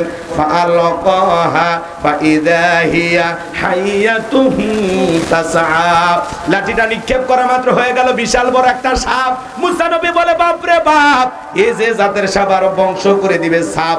আমার আল্লাহ রাব্বুল আলামিন তখন ডেকে বলেন ক্বালা খুযহা ওয়ালা তাখাফ সানুঈদুহা সিরাতাহাল উলা। ও নবী মুসা, ভয় পেও না, দৌড় মেরো না। নবী গো, ওই সাপের দিকে হাত বাড়াও, আমি আল্লাহ আবার পূর্বের মতো লাঠি বানায় দিব। বলুন সুবহানাল্লাহ। নবী মুসা যখন এইবার ভয়ে ভয়ে ধরতে গেছে, আবারও কি হয়ে গেছে? লাঠি হয়ে গেছে। সুবহানাল্লাহ বলেন। এর নামই হলো মুজিজা। এরপরে আল্লাহ রাব্বুল আলামিন বলেন ওয়াদহুম ইয়াদাকা ইলা জানাহিকা তাখরুজ বাইদা মিন গায়রি সুইন আয়াতান উখরা লিনুরিয়াকা মিন আয়াতিনাল কুবরা। আল্লাহ ডেকে বলে পয়গাম্বার, তোমার ডান হাতটা বগলের নিচে ঢোকাও, ওখান থেকে বের করো। কোন দোষ ছাড়া আমি আল্লাহ ধবধবে উজ্জ্বল সাদা চমৎকার দেখাবো। এই যে কুদরতের দুইটা নিদর্শন দান করলাম, দুইটা মুজিজা দান করলাম, এইবার তোমার দায়িত্ব হলো ইযহাব ইলা ফিরআউনা ইন্নাহু তাগা। আল্লাহ ডেকে বলে পয়গাম্বার যাও, ফিরাউনের নিকট চলে যাও। ফিরাউন সীমা লঙ্ঘন করেছে আর পাপের 16 কলা পূর্ণ হয়ে গেছে। যা বলে ফিরাউন রে, তোর বানানো আইন দিয়ে মিশর চলবে না, এখন থেকে আল্লাহর আইন দিয়ে মিশর চলবে। বলুন আল্লাহু আকবার। নবী মুসা ডেকে বলে আল্লাহ আপনি কি ভুলে গেছেন? আমি ফিরাউনের দরবারে মার্ডার কেসের আসামি, গেলেই তো ফাঁসি দিয়ে মারবে। আল্লাহ ডেকে বলে পয়গাম্বার ভয় নাই, আমি আল্লাহ যার সাথে আছি, কোনো জালেম ফাঁসি দিয়ে মারতে পারবে না, আগুনে পোড়ায় মারতে পারবে না, পানিতে ডুবায় মারতে পারবে না। ও নবী মুসা যাও, তোমার নবী বানাইছি, অবশ্যই তোমার দায়িত্ব ফিরাউনের নিকট দাওয়াত পৌঁছানো। পয়গম্বর ডেকে বলে আল্লাহ আমার অন্তরে দুরু দুরু ভাব হয়, একটু দোয়া করি। পয়গম্বর তখন আল্লাহর কাছে দোয়া করে বলেন ক্বালা রাব্বিশরাহ লি সাদরি ওয়া ইয়াসসির লি আমরি ওয়াহলুল উকদাতাম মিন লিসানি ইয়াফকাহু কওলি ওয়াজআলনি ওয়াজিরাম মিন আহলি হারুন আখি। আল্লাহু আকবার। ডেকে বলেন আল্লাহ আমার বক্ষকে প্রশস্ত করে দাও, আমার কাজকে সহজ করে দাও, আমার জিহ্বার জড়তাকে দূর করে দাও, আর আমার পরিবারের মধ্য থেকে আমার ভাই হারুনকে আপনি নবুয়ত দান করেন। বলুন সুবহানাল্লাহ। আরেকটু জোরে বলেন সুবহানাল্লাহ। এ ভাই যে ঘটনা বললাম ভালো লাগছে তাই না? এখন এই যে কোরআন টু কোরআন কয়েকটা কথা আছে, তারপরে তো ফিরাউন ক্ষমতার চেয়ারে বসে আছে, ওয়াকসুবে মারে বাড়ি যাওয়া লাগবে। চেয়ারে বসায় রাখে লাভ আছে? ঘুম ধরবে? একটু অপেক্ষা করুন, 10 থেকে 15 মিনিটের মধ্যে আমরা শেষের দিকে চলে যাব ইনশাআল্লাহ। এইবার পয়গাম্বর ডেকে বলেন আল্লাহ আমার ভাই হারুনকে আপনি নবুয়ত দান করেন। আল্লাহ বলে পয়গাম্বর দোয়া মঞ্জুর হয়ে গেল, তোমার ভাই হারুনকে নবুয়ত দান করলাম। এইবার নবী মুসা আলাইহিস সালাম তার ভাই হারুন আলাইহিস সালামকে সঙ্গে নিয়ে ফিরাউনের নিকট চলে গেল। ফিরাউনের দরবারে যায় পয়গাম্বর ডেকে বলেন ক্বালা মুসা ইয়া ফিরআউন ইন্নী রাসূলুম মির রাব্বিল আলামিন। নবী মুসা ডেকে বলেন হে ফিরাউন, আমি বিশ্বের রবের পাঠানো একজন রাসূল, আল্লাহর সম্বন্ধে সত্য ছাড়া মিথ্যা কিছু বলবো না, বনি ইসরাইল থেকে মুক্ত করে আমার সাথে যেতে দাও। এইবার ফিরাউন ডেকে বলে সত্যি যদি তুমি আল্লাহর নবী হয়ে থাকো, ক্বালা ইন কুনতা জিতা বিআয়াতিন ফাআতি বিহা ইন কুনতা মিনাস সাদিকিন। সত্যি যদি তুমি নবী হও, তোমার কাছে যদি স্পষ্ট দলিল বা প্রমাণ কিছু থাকে সেটা আমাদের সামনে উপস্থাপন করো, যদি তুমি তোমার দাবিতে সত্যবাদী হও। নবী মুসার কাছে প্রমাণ আছে কয়টি? জোরে বলেন কয়টি? 2টি। লাঠি ফেলায় দিলেন, হয়ে গেল সাপ। বগলের নিচে থেকে হাত বের করলে ধবধবে উজ্জ্বল সাদা চমৎকার, কি সুন্দর আলো দেখায়। আল্লাহু আকবার বলেন। ঝলমলে আলো ঝরায়। এই দৃশ্য দেখার পরে ফিরাউন এবং তার অনুসারীরা দেখে বলে ইন্না হাইরুন আলিম, এই ছেলেটা নিঃসন্দেহে মস্ত বড় জাদুকর। এইবার ফিরাউন ডেকে বলে এই ছেলে জাদুর বান দেখায়া, জাদুর খেলা দেখা আমাদেরকে ভয় দেখায়া দেশ থেকে বিতাড়িত করবে আর ক্ষমতার চেয়ারটা দখল করবে। এইবার বলো, তোমরাই বলো, ওই এমপি মন্ত্রী তোমরা যারা আছো বলো ছেলেটার বিরুদ্ধে কি করা যায়। সবাই ডেকে বলে নেতা ওরে যাইতে দেন, ওর সাথে একটা সেমিফাইনাল খেলা হবে। কি খেলা? সেমিফাইনালে আর পরে ফাইনাল। মনোযোগ দিয়ে কথাগুলো শোনেন। বলে কি করতে চাও? সবাই ডেকে বলে ইয়াতু বিকুল্লি সাহিরিন আলিম। শহর বন্দর থেকে দক্ষ দক্ষ জাদুকর ফেরাউনের দরবারে উপস্থিত করা হলো। সমস্ত জাদুকর এইবার ডেকে বলে, ও নেতা, আপনার শত্রু মুসাকে যদি আমরা পরাজিত করতে পারি আপনি কি দেবেন আমাদেরকে? ফেরাউন তখন সমস্ত জাদুকরদের উদ্দেশ্যে বলেন, ক্বালা নাআম ওয়া ইন্নাকুম লামিনাল মুকাররাবিন। ফেরাউন ডেকে বলে, আমি তোমাদেরকে আমার নিকটতম ব্যক্তি বানায় নিব, এই দরবার হবে তোমাদের বসবাসের জায়গা। নেতা যদি বলে তোমরা আমার কাছের মানুষ, আর কিছু লাগে? নেতার কথায় ক্রস ফায়ার করা যায়, রাতকে দিন করা যায়, দিনকে রাত করা যায়। কথা বলেন ঠিক কি না? নেতা যদি বলে তুমি কার লোক? আমার লোক, আমার লোক, আমি তোমার সাথে আছি, আর কিছু লাগে? এই জন্য বুঝবেন বাজান গো আমার, দিল দিয়ে কথাগুলো অনুধাবন করবেন। আমি গুনাহগার, যে কথা বলতে চাচ্ছিলাম হৃদয়ের কান পেতে কথাগুলো শুনে যান আমার ভাইয়েরা। এইবার ফেরাউনের সমস্ত সেনাবাহিনী চলে গেল, জাদুঘররা চলে গেল, হাজার হাজার দর্শক দাঁড়িয়ে আছে খেলা দেখার জন্য। এক পাশে দাঁড়িয়ে আছেন নবী মুসা এবং তার ভাই হারুন আলাইহিস সালাম।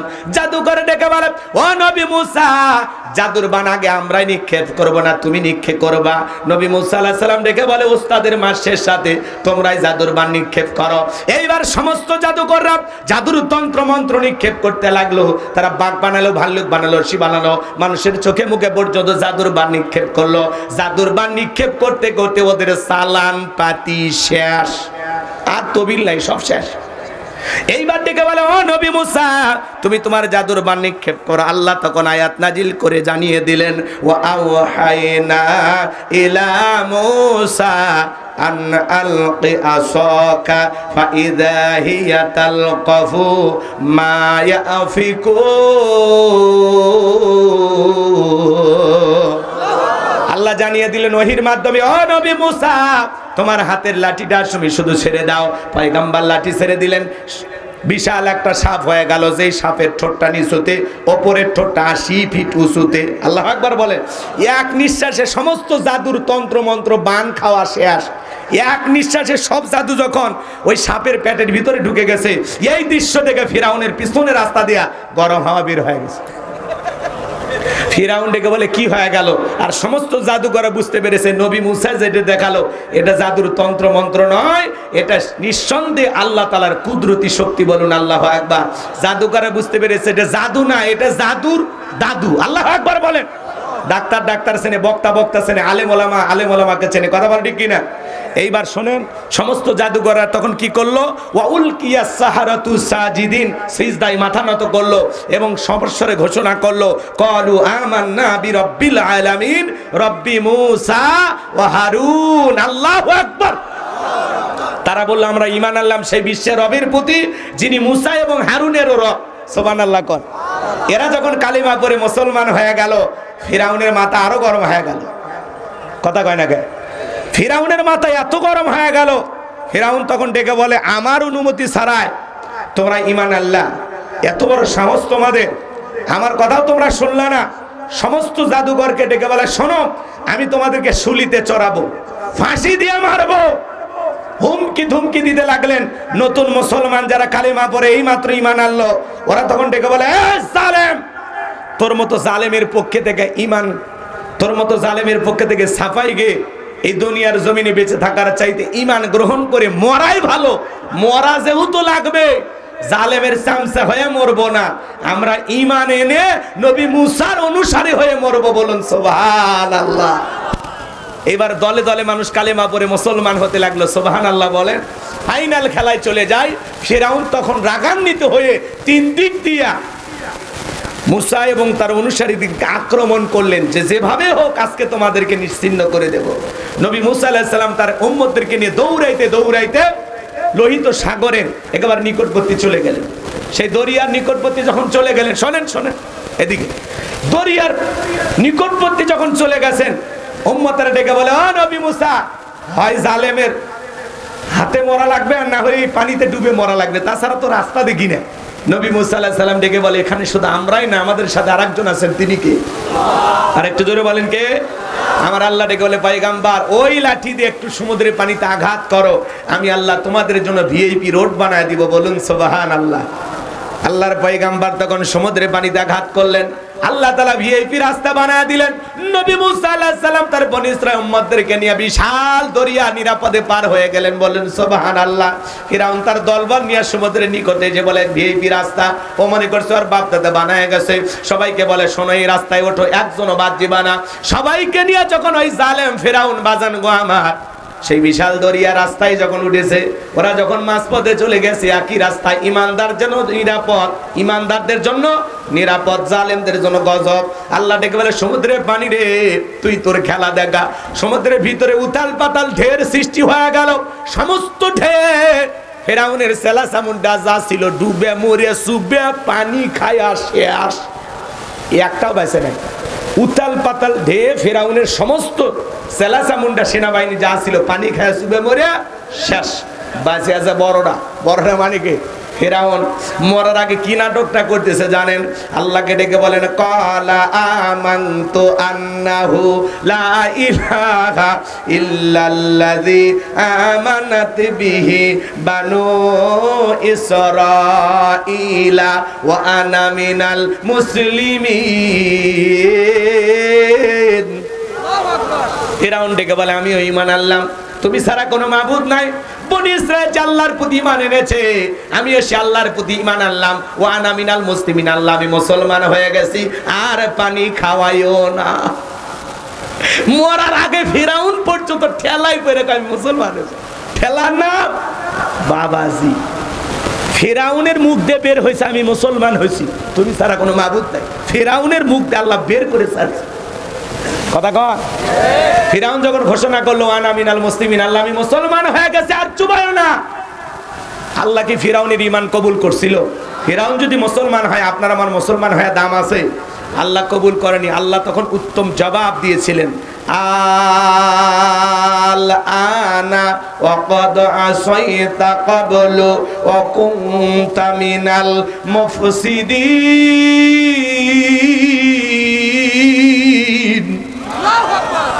আল্লাহ বলে এখন ঈমান আনছো, এর আগে কি করছো? নাফরমানি করেছো, বিশৃঙ্খলা সৃষ্টি করেছো, ক্ষমতার দাম্ভিকতা অহংকারে 40 বছর শিক্ষা ব্যবস্থা বন্ধ করে রাখছো, ঘরে ঘরে মূর্তি ঢুকা দিয়েছো। কথা বলেন। তোমার স্ত্রী আমি আল্লাহকে রব বলে স্বীকার করে তার পেরেক মেরে দুনিয়ার জমিন থেকে নির্যাতন করে বিদায় করে দিয়েছো। তোমার বাড়ির দাসীকে গরম তেলে চুবায়া বিদায় করেছো। আজকে নবী মুসা এবং তার অনুসারীদেরকে হত্যা করার জন্য আক্রমণ করেছো। ফিরাউন রে, তোর পাপের কলাপ 16 কলায় পূর্ণ হয়েছে, এখন আর তুই বাঁচবি না।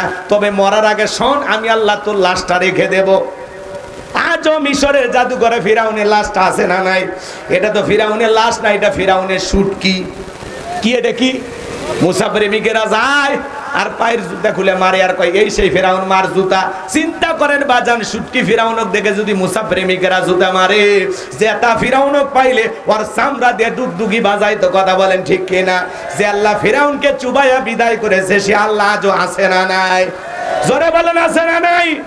এই জন্য মনে রাখবেন, ফিরাউনকে আল্লাহ চুবিয়া বিদায় করেছেন, নমরুদকে ল্যাংড়া মশার কামড় দিয়ে বিদায় করেছেন, আবু জেলকে 11 বছর 13 বছরে বালক দিয়ে বিদায় করেছেন। আজও যারা এই জমিনে মুসলমানের রক্ত নিয়ে খেলা করে, ওই জালেমদের পরিণতি নমরুদ ফিরাউনের চাইতে ভয়ঙ্কর হবে। কথা বলে ঠিক না? এই জন্য মুসলমান হিসাবে কখনো হতাশাগ্রস্ত হবেন না, ভেঙে পড়বেন না। দ্বীনের বিজয় আনার জন্য আমরা জীবন দিতে প্রস্তুত থাকবো। কারা কারা ইনশাআল্লাহ? 2 হাত তুলে দেখান। লিল্লাহি তাকবীর। ওই জন্য সর্বশেষ কথা একটাই, জালেমদের শেষ পরিণতি পরাজয়, মুসলমানদের শেষ পরিণতি হলো বিজয়। বিজয়ের হাসি মুসলমানেরা হাসবে ইনশাআল্লাহ। এই জন্য ভাইরা আমার হতাশাগ্রস্ত হবেন না, ভেঙে পড়বেন না। অনেক কথা বলার ইচ্ছা ছিল, মা বোনদের উদ্দেশ্যে আমি 2-1টি কথা বলতে চাচ্ছিলাম। আপনারা তো অস্থির হয়ে গেছেন কেন? যদি পারেন আমার ড্রাইভারের কাছ থেকে আমার লেখা এই বইটা নিয়ে যাবেন ইনশাআল্লাহ, শেষ বিদায়। শোনেন, এদিক খেয়াল করেন, এদিক খেয়াল করেন। মহিলা মানুষ হাজার হাজার আসছে, মা বোনদের জন্য ওয়াস্তে এমন কিছু নাই। মা বোনদের উদ্দেশ্যে বলে যায়, মা 4টা আমলে আপনাদের জন্য 8টা জান্নাতের দরজা খোলা। ভাই 5টা মিনিট নাই আপনাদের কাছে? 5 মিনিট, এর মধ্যেই দোয়া ইনশাআল্লাহ। বসেন, শোনেন শোনেন, 5 মিনিট চাই। সারা রাত বলা লাগবে না, আমি শোনেন এখানে আসি। আমার রাতের মাহফিল কালকে বাগেরহাট, ওই জন্য একটু বেশি করে সময় দিচ্ছি। তো যাবো না তো থাকবো। এজন্য নিয়ত করছিলাম যে আপনারা যদি ভালো পরিবেশে থাকতেন, দুইটাই অনেক আলোচনা তো কাটছাট করে দিলাম, বুঝেন নাই? অনেক আলোচনা করার ইচ্ছা ছিল, কষ্ট হয় কষ্ট হয়। শেষবারে একটা তাকবীর দেন তো, লিল্লাহি তাকবীর। আচ্ছা, মা বোনদের জন্য 5টা মিনিট দেবেন না? জি, এই যে মুরব্বী অনুরোধ করছে, কই গেল চাচা? হ্যাঁ চাচা আছে, এই যে এনার অনুরোধেই 5 মিনিট। ভাইরা আমার, গভীর মনোযোগ দিয়ে শুনবেন। মা বোনদের উদ্দেশ্যে বলে যায়, মা 4টা আমলে আপনাদের জন্য 8টা জান্নাতের দরজা খোলা। 1 নাম্বার হলো নামাজ, 2 নাম্বার হলো রোজা, 3 নাম্বার হলো ফরজ পর্দা, 4 নাম্বার হলো স্বামীর খেদমত। মা বোনের নামাজ পড়ে না, জোহর পরে আসরের সময়, আসর পরে মাগরিবের সময়, আর মাগরিবের পরে হাঁসের বাচ্চা গরু ছাগল তুলবার যা মাগরিব শেষ। আর এশার সময় স্টার জলসা জি বাংলা ধ্বংস করছে সোনার বাংলা। কথা বলেন ঠিক কিনা? তবে সাতক্ষীরার মা বোনেরা কিন্তু টিভি দেখে না, না এদিকের মা বোনেরা দেখে না, এরা সিরিয়াল বোঝে না গো। এই সিরিয়াল বাংলাদেশের নারীদের মাথার মগজ ধ্বংস করছে। সিরিয়াল দেখে মহিলারা নষ্ট হয়ে গেছে, কথা কও। এই জন্য বাড়ি থেকে টিভিটা বের করে দেন, আল্লাহ যেন বুঝ দান করে, জোরে বলেন আমি। আর থাকলেও উল্টাপাল্টা চ্যালেঞ্জ যেন না থাকে, এদিক এদিক খেয়াল করে। 2 নাম্বার হলো রোজা। মা বোনেরা রোজার বেলায় শক্ত, মাঝে মাঝে রাগ করে 3 দিন ভাত খায় না, রোজার বেলায় কিন্তু এরা শক্ত। স্বামী যদি বলে, ওগো রাগ করো না সোনা, একটু খাও ভাত, কয় আমি খাবো না, না খায় মরে যাবো। মরলে তো তোমারই ভালো, নতুন বউ পাইবা। আছে না? শোনেন শোনেন, মেয়েরা রোজার বেলায় শক্ত। হুজুর ইমাম মুয়াজ্জিনকে বলে, হুজুর এই মাসে নফল রোজা আছে 2-1টা, কথা কন। এরা না খেয়ে থাকার ব্যাপারে খুবই শক্ত, কথা কন নাকি আপনার? আছে না এরকম বউ? আচ্ছা, তার মানে রোজা মা বোনেরা ঠিকঠাক রাখে। 3 নাম্বার হলো ফরজ পর্দা। মা বোন যারা আওয়াজ শুনতেছেন, মা ভালো করে শুনে যান। মা, আজকে মহিলাদের জানালার পর্দা ঠিক আছে, দরজার পর্দা ঠিক আছে, নিজের শরীরে পর্দা দিবার চায় না, কথা কন না কেন? পর্দা নফল না ফরজ। আল্লাহ বলেন, করনা ফি বুয়ুতিকুন্না ওয়ালা তাবাররাজনা তাবাররুজাল জাহিলিয়াতিল উলা। নারীরা তোমরা ঘরের ভিতরে অবস্থান করো, খবরদার জাহিলিয়াত যুগের মেয়েদের মতো নোংরা অশ্লীল পোশাক পরে নিজের দেহকে প্রদর্শন করো না। পর্দা করা হলো নারীদের জন্য নফল না ফরজ। 24টা ঘন্টায় নিজের সতীত্বের হেফাজত করতে হবে। মা বোনদের উদ্দেশ্যে বলে যায়, মা শোনেন, হযরতে ফাতেমা বিশ্বনবীর বাড়িতে গেলেন, দরজায় ডাক দিলেন, আব্বা দরজা খুলে দেন। নবী আমার দরজা খুলে দিলেন। হযরতে ফাতেমা তাকায়া দেখেন, নবীজি কান্না করতে করতে মুক্তোর দানার মতো চোখ দিয়ে পানিগুলো পড়তেছে, দাড়ি ভিজে যাচ্ছে। আম্মা যা, হযরতে ফাতেমা ডেকে বলেন, আব্বা জান, আমার আম্মা জান খাদিজার কথা মনে পড়ে কি কান্নাকাটি করেন? চাচা আবু তালেবের কথা ভেবে কি কান্নাকাটি করেন? ও আব্বা, একা একা ঘরের দরজা বন্ধ করে কেন কান্নাকাটি করেন? কি হয়েছে আপনার? নবী আমার ডেকে বলে, মা তোর মা খাদিজার কথা ভেবে কাঁদি না, তোর চাচা আমার চাচা আবু তালেবের জন্য কান্নাকাটি করি না। আমি কান্নাকাটি করতেছি মা, আমাকে যখন মেরাজ করতে নিয়ে যাওয়া হলো, মা জিবরাইল যখন জান্নাতটা ভ্রমণ করে দেখাইলো, জান্নাতটা দেখার পরে দিলটা হয়ে গেল খুশি।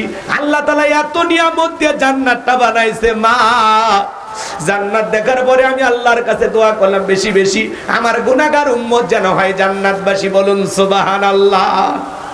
জিবরাইল বলে, নবী জান্নাতটা দেখলেন, চলেন এইবার একটু জাহান্নামটা ঘুরে দেখায়। নবী আমার দেখে বলে, মা আমাকে যখন জাহান্নামের ভিতরে ঢুকানো হলো, মা আমি দেখি জাহান্নামের ভিতরে পুরুষের চাইতে নারীদের সংখ্যাই হলো বেশি। তাকায় দেখি এক শ্রেণী নারীদের চুলের মুঠিগুলো আসমানের দিকে তুলে ধরা হয়েছে, পা থেকে মাথা পর্যন্ত জাহান্নামের আগুন দাউ দাউ করে জ্বলতেছে। গরম পানি যেরকম থকবক থকবক করে, মহিলাটার দেহ এরকম থকবক করতেছে। ওদের চিৎকারে মনে হয় আসমান জমিনটা ভেঙে পড়বে। ও মা, আমি একবার তাকাই আর তাকাইতে পারি নাই। জিবরাইল বললে, ভাই জিবরাইল, এই নারীদের কি এমন অপরাধ, কেন তাদেরকে এইভাবে জাহান্নামের আগুনে জ্বালানো হচ্ছে? জিবরাইল ডেকে বলে, নবী এই সমস্ত নারী তো তারাই যারাই দুনিয়ায় মাথায় কাফর দিত না, বেপরদায় চলাফেরা করতো, স্বামীর কথা শুনতো না। মা বোনদের বলে যায়, মা হযরতে ফাতেমা চোখের পানি ছেড়ে দিয়ে কাঁদলেন আর ডেকে বলে, আব্বা এই যদি হয় জাহান্নামী নারীদের শাস্তি, আমি ফাতেমা আজ থেকে বেশি করে আর পর্দার গুরুত্ব বাড়ায়া দেব। এই জন্য ফাতেমা মৃত্যুর আগেও পর্দার কথা ভুলে গেলেন না। যেদিন হযরতে ফাতেমা ইন্তিকাল করাবেন, সুন্দর করে হাসান আর হোসাইনকে সাজায়া দিলেন, নিজেও সেজে অপেক্ষায় বসে থাকলেন। হযরত আলী যখন দরজায় ডাক দিলেন, ফাতেমা দরজা খুলে দিলেন। হযরত আলী তাকা দেখে ফাতেমা সুন্দর করে সেজে আছে। হযরত আলী তখন মাথার টুপিটা খুললেন, দুইটা হাত বাড়াইলেন আর বলে, ফাতেমা, অনেকদিন পরে আজকে তুমি আমার জন্য সেজে আসছো, দেখে বড় ভালো লাগতেছে, তুমি আমার বুকে আসো। হযরত আলী ফাতেমাকে বুকের সঙ্গে জড়ায় নিলেন। এইবার ফাতেমা ডেকে বলে, স্বামী, জীবনের শেষ দেখা দেখে নাও, ফাতেমার কোনদিন তোমার জন্য সাজবে না। গাছের গোড়া কেটে দিলে গাছটা যেমন ঠাস করে পড়ে যায়, হযরত আলী চোখের পানি ছেড়ে দিয়া কান্না শুরু করলেন আর ডেকে বলে, ফাতেমা, তুমি যদি চলে যাও আমার হাসান আর হোসাইনের কি হবে? কে আমারে ভালোবাসা দিবে রাত্রিবেলায়? কে আমার পায়ে জয়তুনের তেল মালিশ করে দিবে? ও ফাতেমা, তুমি যদি চলে যাও তোমার ব্যথা আমি সহ্য করতে পারবো না। হযরতে ফাতেমা ডেকে বলে, স্বামী, জন্ম হলে মৃত্যু তো একদিন হবে, আমাকে তো মরতেই হবে। তবে আমি মারা গেলে স্বামী আপনার কাছে একটা অনুরোধ, বেশি মানুষকে ডাকবেন না। বেশি মানুষ যদি আমার জানাজা আসে, মানুষ থেকে বুঝতে পারবে আমি ফাতেমা লম্বা ছিলাম না খাটো ছিলাম। খাটিয়া যদি বহন করে মানুষ, বুঝতে পারবে আমি ফাতেমা কতটুকু আমার ওজন ছিল। আমি চাই আমি ফাতেমা মারা গেলে দুনিয়ার বেশি মানুষকে ডাকার দরকার না, আপনি নিজে আমাকে কবরে নিয়ে যাবেন গো স্বামী। কবর খনন করার জন্য যদি কারো প্রয়োজন হয় ডাক দিবেন। ফাতেমা এই কথাগুলো বলতেছেন, হযরত আলী অজরে চোখের পানি ছেড়ে দিয়া কান্না করতে লাগলেন। ও মা, পৃথিবীর শ্রেষ্ঠ রমণী, জান্নাতি নারীদের সর্দারনি ফাতেমা মৃত্যুর আগেও পর্দার কথা ভেবে গেলেন। মা, আপনাদের কাছে সাতক্ষীরার মা বোন যারা আলোচনা শুনলেন, মা খবরদার, মা খবরদার, মা বেপরদায় চলাফেরা করবেন না, নিজেকে মানুষের সামনে প্রদর্শন করবেন না। জীবনে যতটুকু সাজুগুজু দেখানোর মতো মনে চাইলে শুধু স্বামীকেই দেখাবেন। পৃথিবীর সব নারীরা সাজবে শুধু স্বামীর জন্য। কার জন্য? জোরে বলেন, কার জন্য? কিন্তু এই পাগলিরা বিয়ের বাড়ির দাওয়াতের জন্য সাজে, মার্কেটে গেলে সাজে, বাপের বাড়িতে গেলে সাজে, রাতের বেলায় স্বামীর জন্য সাজুগুজু করে না। কথা বলেন মা বোনেরা, শুনে যান। মা, নারীরা জাহান্নামে যাবে এর দুইটি কারণ হলো সবচাইতে বেশি। একটা হলো স্বামীর নাশুকরি, স্বামী এত দেয় এত খাওয়ায় সন্তুষ্ট না, একটু নির্বিষ হয়ে গেলে জীবনে কি দিছো, তোমার সাথে বিয়ে হয় আমার কপালটা পুড়ে গেছে। কথা বলেন, সারা জীবন দিবেন, একবার যদি না দিতে পারেন ওই 30 বছরের বদনাম মানে দেয়াটা আর মনে থাকবে না। এই জন্য স্বামীরা স্বামীদের নাশুকরি আদায় করার কারণে নারীরা বেশি বেশি জাহান্নামে যাবে। কথা বলেন না কেন? রাগ করেন আমার কথা? রাগ করেন? এই জন্য মা বোনদের বলে যাই, মা, স্বামীর যতটুকু ইনকাম, আপনার স্বামী কতটুকু ইনকাম করে ততটুকুতেই শুকরিয়া আদায় করুন, আলহামদুলিল্লাহ। স্বামীকে অবৈধ ইনকামের দিকে ধাবিত করবেন না। স্বামীর যতটুকু আছে ততটুকু পেয়ে আপনারা কি করবেন? শুকরিয়া আদায় করবেন। আল্লাহ যেন নারীদের হেদায়েত দান করেন। একটু জোরে বলেন আমিন। আর একটু জোরে বলেন আমিন। বেশি বেশি দান সদকা করবেন মা বোনেরা। স্বামীর জন্য তাহাজ্জুদ পড়ে আপনারা দোয়া করবেন, আল্লাহ যেন আমার মা বোনদেরকে স্বামীর খেদমত করা তৌফিক দান করেন। জোরে বলুন আমিন। হযরতে ফাতেমার উত্তরসূরি হিসেবে কবুল করেন। জোরে বলুন আমিন। ওয়া আখিরি দাওয়ানা আলহামদুলিল্লাহি রাব্বিল আলামিন। সকলে দরুদ ইব্রাহিম পড়ুন। আমাদের ভাইয়া শুনে নেয় ভাই।